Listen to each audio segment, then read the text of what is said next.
Kamusta mga ate, kuya, beshi? Si Chari po ito mula sa The Sun, Moon, Stars, PH Tarot.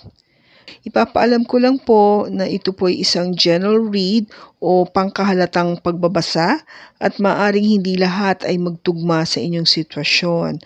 I-check din nyo ang inyong Moon, Rising at Venus sign. Baka doon mas tumugma ang read para sa inyo. At kung ang mensahe ay tama sa inyo, paki-like lang po at mag-subscribe kung hindi pa ninyo ito ginagawa. Okay, mag-umpisa na po tayo.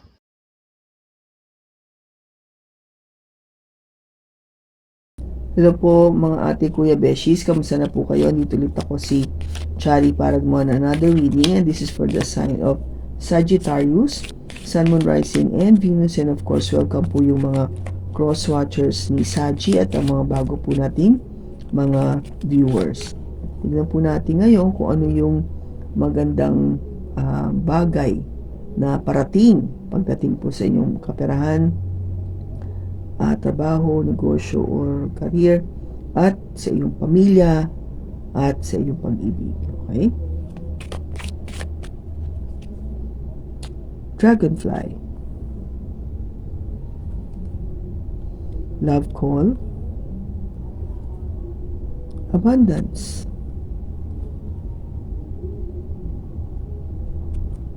So, umpisa muna natin sa pera, career, trabaho, negosyo.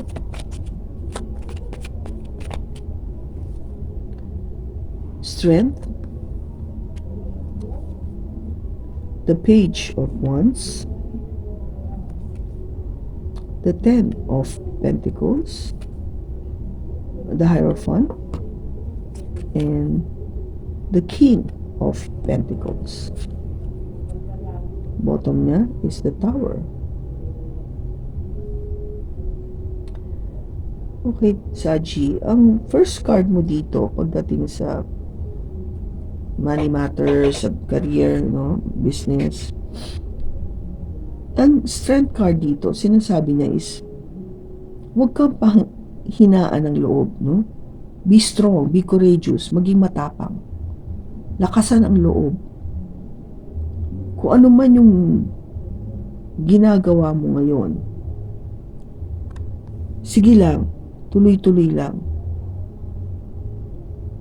Kung ikaw ay may plano na pumasok sa negosyo, maging matapang ka. Alam naman natin na ang pagninegosyo, marami talagang yan, nakadikit dyan ng risk, no? Yung tinatawag natin na risk factor, na wala kang kasiguraduhan na ito ay magiging matagumpay, di ba? O tatanggapin ng publiko ang yung produkto o serbisyo na i-offer mo, di ba? Kaya ang sabi agad dito, maging matapang, lakasan mo loob mo, kaya mo yan. Kung pinaplano mo naman na lumipat ng ibang trabaho, kumpanya, ganun din, maglakas ka ng loob mag-apply. Huh?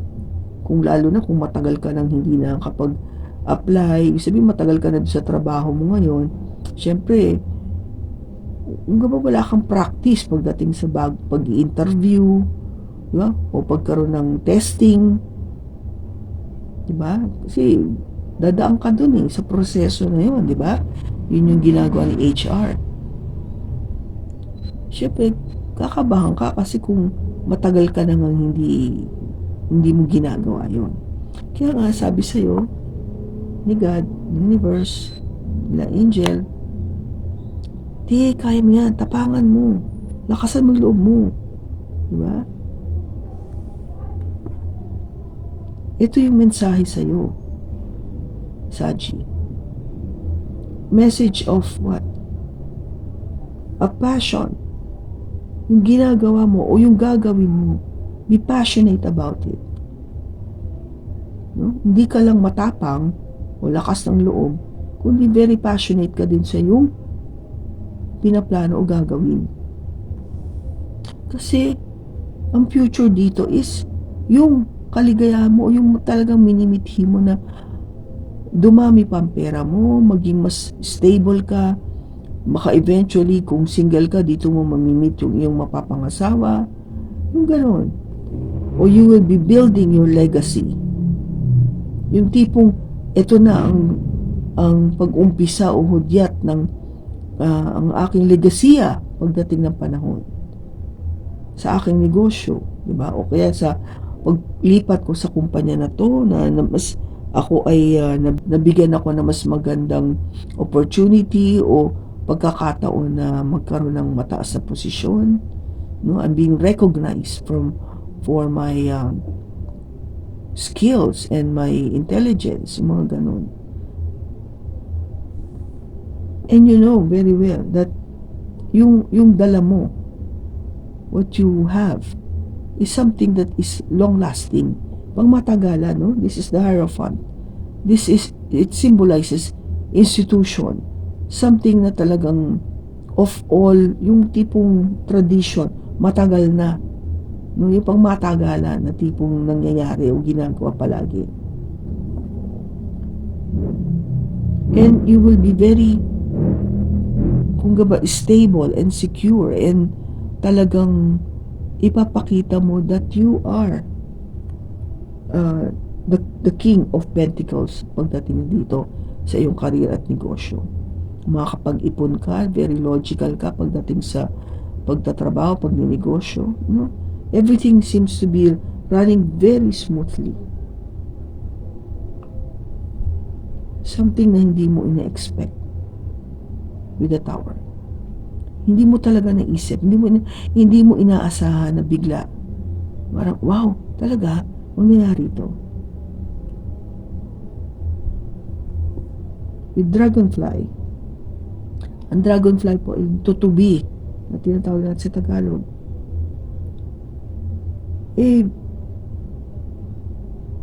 Ito yung mga bagay na parating sa atin, no? Nalalaman mo na yung mga bagay na parating para maliwanagan ka. Ito yung sinasabi sa'yo na magkakaroon ng pagbabago. There will be a change. Kaya nga, yung pagbabago na to, ang sinasabi, lakasan mo loob mo. Saji, lakasan mo lang ang loob mo. Maging matapang. Wag yung tipong, ayoko na, alis na ako. Hindi. Sige lang, kaya ko to. Magaling naman ako eh. Alam ko yung kapasidad ko. I know what I can do. Ipakita mo yun. Let them see who you are, Saji. And things will turn out to be very good for you. Okay? Now, pagdating sa family,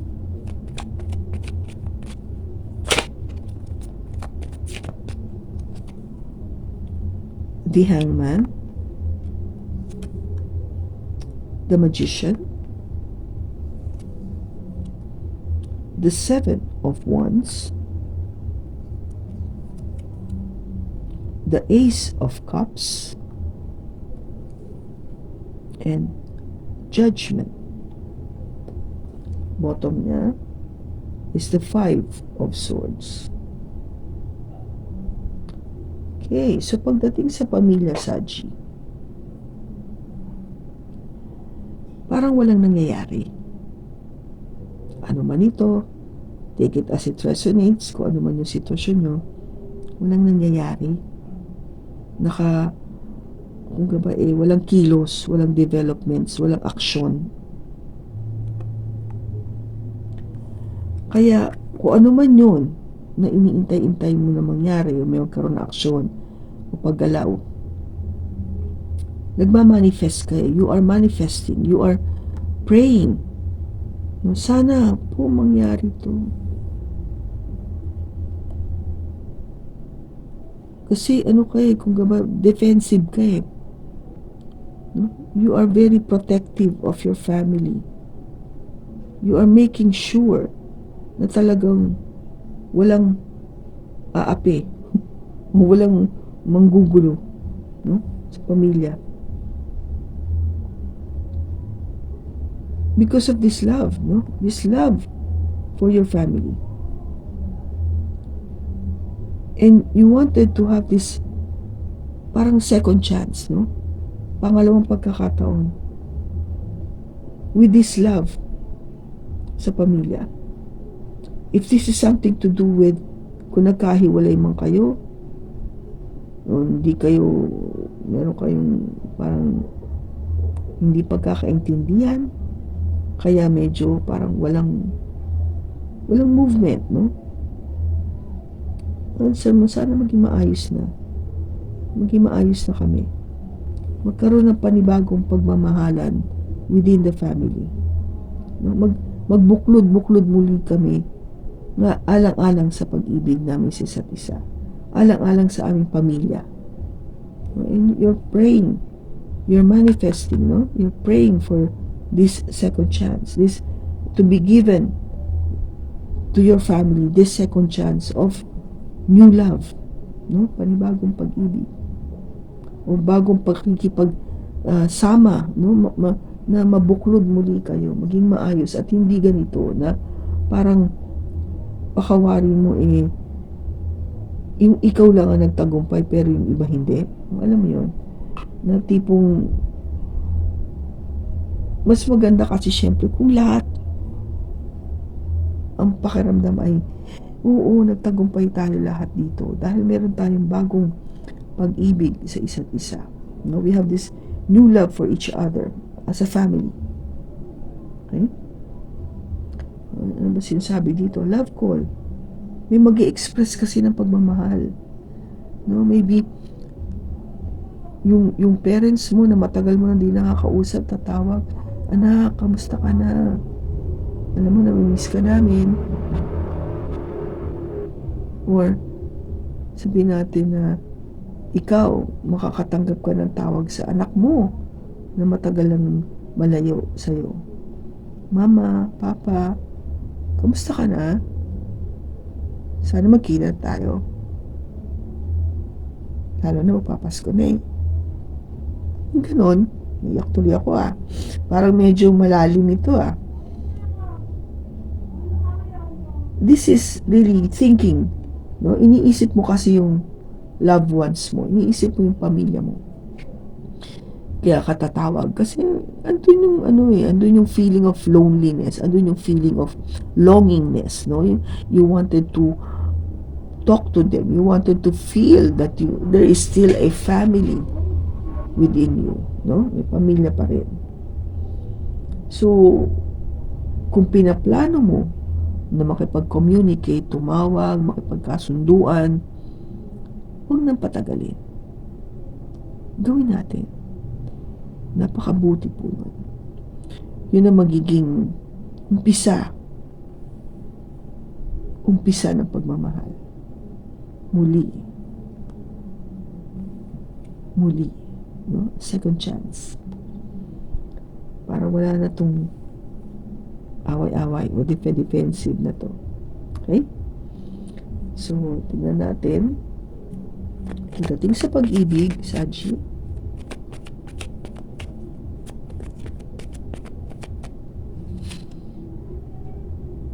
the Knight of Cups, the Ace of Wands, the Four of Wands, the Star,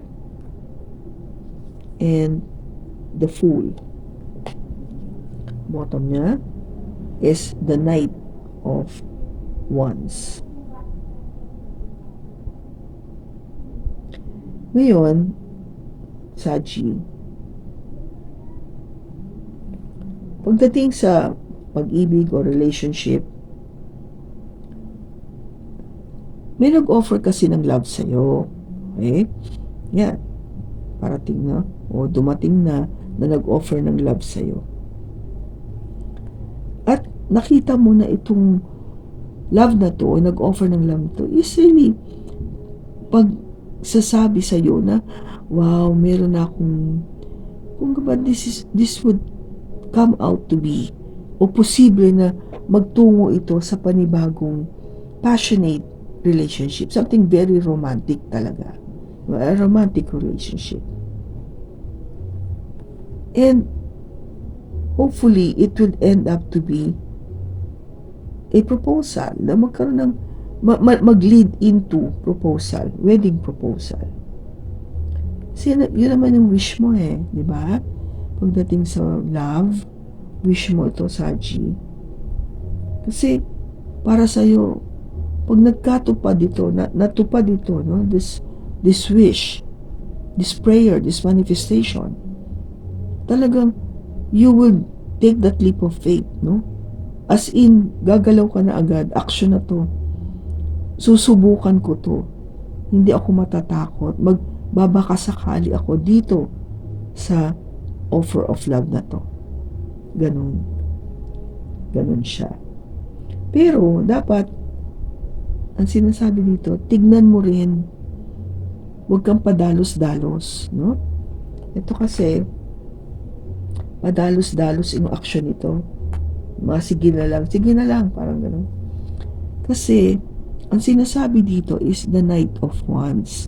Alam natin yung Knight of Wands is hindi pang matagalan. Okay?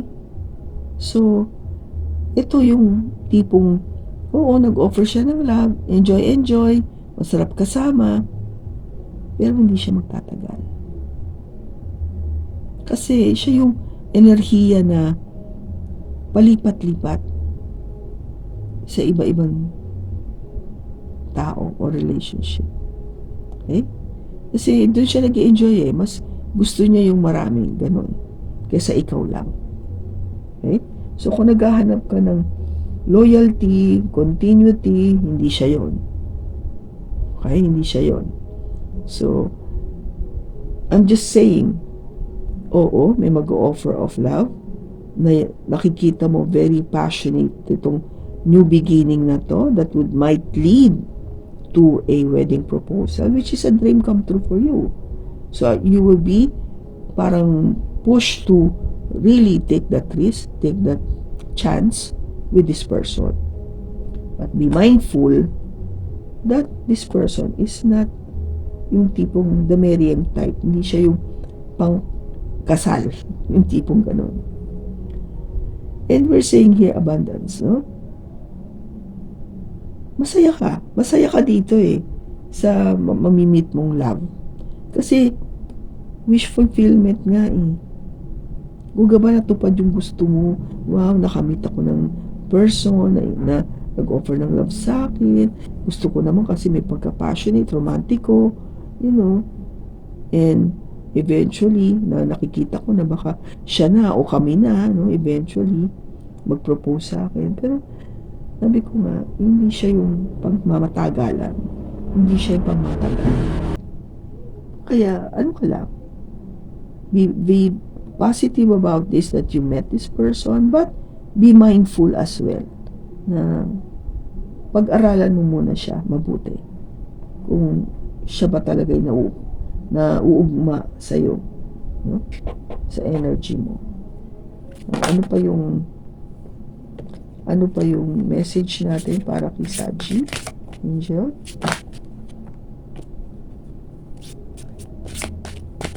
Message for Saji?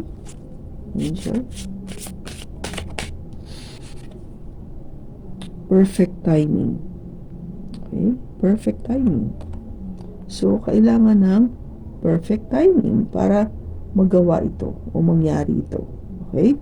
Saji, so, yung sinasabi natin dito na pag-o-offer, ganyan, you have to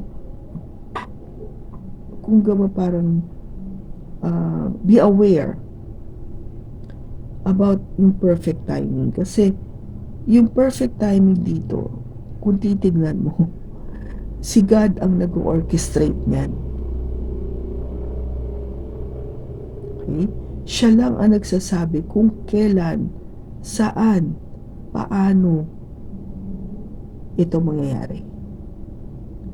So you have to be very sensitive about it, na parang or aware, para alam mo ito na yung perfect timing. Okay? just kung gaba parang pakiramdaman mo kung ito na yung perfect timing. Kasi kung nakikita mo, masaya ako dito because you feel happy with this person. But sabi ko nga, pag-aralan mo muna kung siya talaga yung para sa'yo. Kasi itong energy na to, hindi yung pangmatagalan. Why? Because maybe there is someone else coming in, which is more of a perfect timing for you. So be aware, be aware of this time kung kailan siya talaga. Okay? Saggi, so kung kanino mang Sagittarius itong enerhiya na nakuha natin, sana nakatulong ito sa inyo ng malaki. Maraming salamat sa pagsama mo sa akin sa pagbasa na ito. Sa susunod po muli, ingat ka and God bless.